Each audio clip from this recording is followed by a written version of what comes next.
an original podcast from podlatino.com.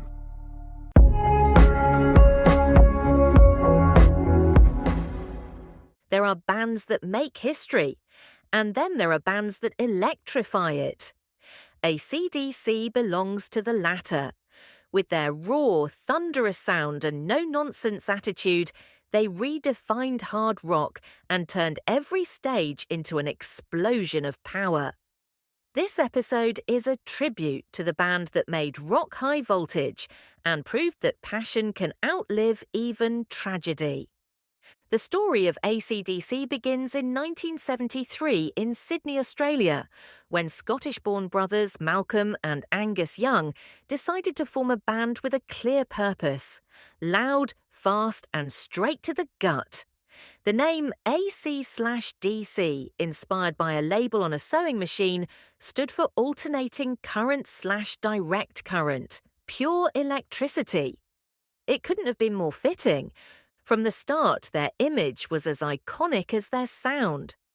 Angus, the younger of the two, adopted the schoolboy uniform as his trademark stage outfit. He ran across stages, duck-walked like Chuck Berry, and unleashed riffs that drilled into the listener's memory. AC/DC wasn't about gimmicks, it was about raw energy. Their first major impact came with Bon Scott as the lead singer. His gritty voice, rebellious attitude, and wild charisma perfectly matched the band's firepower. Albums like High Voltage, Let There Be Rock, and Highway to Hell established AC/DC as one of the most incendiary rock bands of the 70s. Highway to Hell became an anthem, not glorifying destruction, but celebrating life lived on the edge. Then tragedy struck in 1980.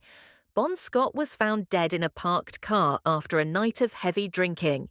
He was 33. For many, this was the end. How could the band go on without such a defining voice?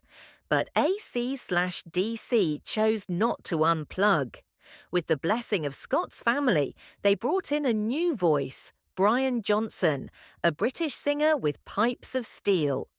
And then came Back in Black. Recorded in the Bahamas under stormy weather and heavy hearts, the album became a rock juggernaut. From the ominous bells of Hell's Bells to the legendary riff of Back in Black, the record was both a tribute and a rebirth. It sold over 50 million copies worldwide, becoming one of the best-selling albums in history. It wasn't just a memorial, it was a resurrection. Throughout the 80s and 90s, AC/DC stuck to their guns. While other bands chased trends, glam, grunge, pop, AC/DC stayed true to their sound. Albums like For Those About to Rock, We Salute You, The Razor's Edge, and Ball Breaker kept their fire burning. But time brings battles. Malcolm Young was diagnosed with dementia and stepped down. In 2014, he passed away, leaving a massive hole in the band's soul. Drummer Phil Rudd faced legal issues. Brian Johnson had to leave the stage temporarily due to hearing loss. It looked like the final curtain. And yet, they roared back.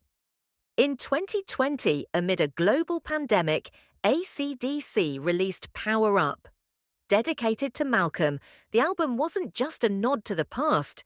It was a reminder that the current still flows. With Johnson back on vocals, Rudd on drums, and Cliff Williams on bass, Angus Young led the charge once again. Fans around the world celebrated the return of their heroes. So what makes AC/DC so special? Perhaps their consistency. They never chased trends. They never diluted their sound.